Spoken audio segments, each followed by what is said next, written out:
दोस्तों, दिल्ली के भीतर कल एक महिला डॉक्टर कैमरे पर रोने लगती है।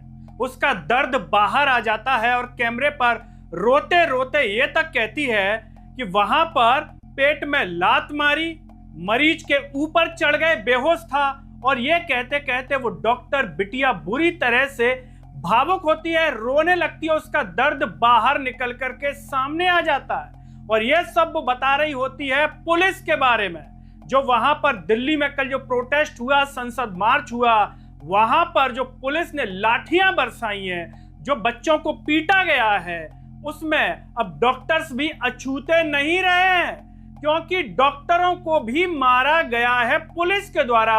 ये बात खुद वहां पर डॉक्टर कह रहे हैं। नमस्कार, मैं हूं गिरिराज शर्मा और आप देख रहे हैं सरल टॉक।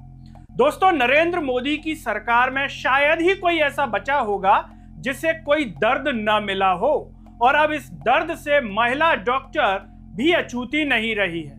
सोशल मीडिया पर एक वीडियो वायरल हो रहा है जिसमें कुछ डॉक्टर्स हैं, एक पुरुष डॉक्टर भी है, महिलाएं भी हैं, बिटियां हैं। वो कह रही हैं कि वहां पर पुलिस ने मारा, और वो बिटिया रो करके ये बता रही है कि जो मरीज था, एक वहां पर जो पेशेंट था, उसकी हड्डी टूटी हुई थी, उसके ऊपर चढ़ गए, पेट में लात मारी।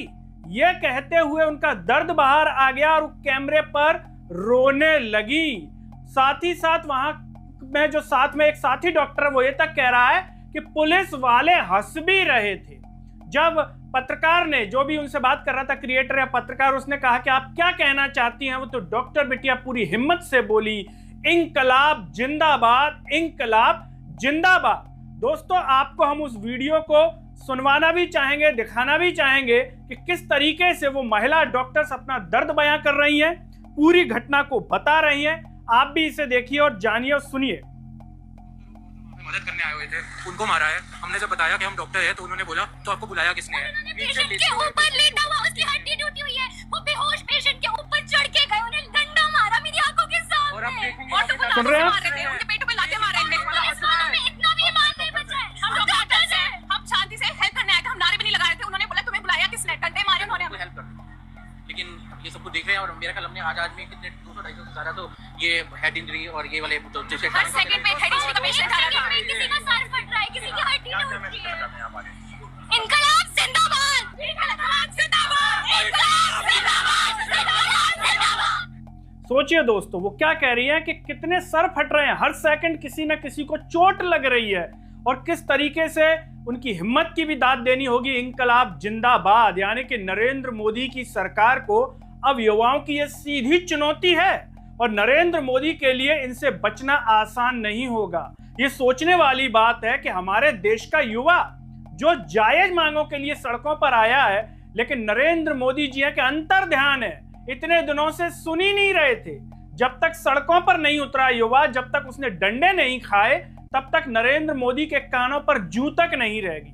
लेकिन ये सोचने वाली बात है कि जो डॉक्टर वहां पर इलाज करने के लिए गए हैं, जिन बच्चों को वहां पीटा गया है, उनके ट्रीटमेंट वाले डॉक्टरों को भी पुलिस के द्वारा इस तरह से पीटा जा रहा है। बाकायदा इस वीडियो को cockroach is back Twitter page से शेयर किया गया है, और जो पूरी घटना जो खुद इन डॉक्टर्स ने बताई उसको लिखा गया है।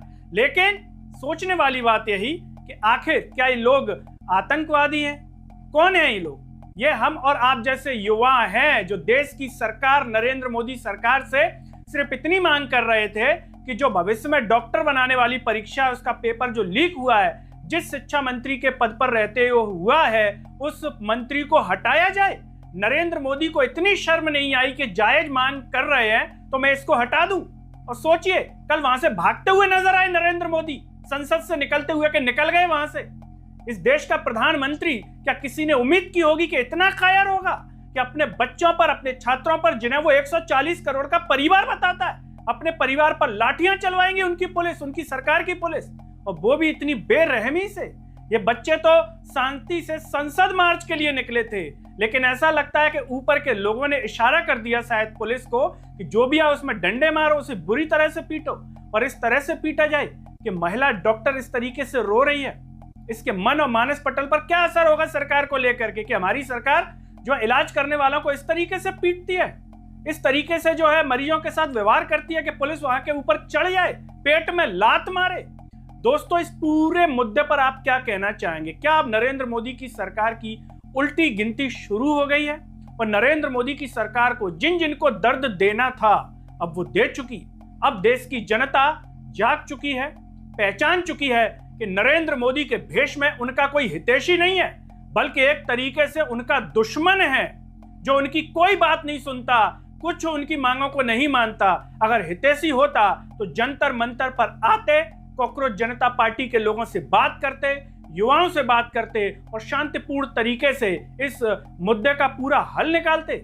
लेकिन लोग कहते हैं कि नरेंद्र मोदी को देश की जनता से 2 रुपल्ली का मतलब नहीं है, उन्हें मतलब है तो उद्योगपतियों से, उन्हीं के काम करते हैं, उन्हीं के लिए विदेश यात्रा करते हैं। नरेंद्र मोदी को ना देश के सम्मान से मतलब है, ना युवाओं से मतलब है, ना युवाओं के भविष्य से एक पैसे का मतलब है।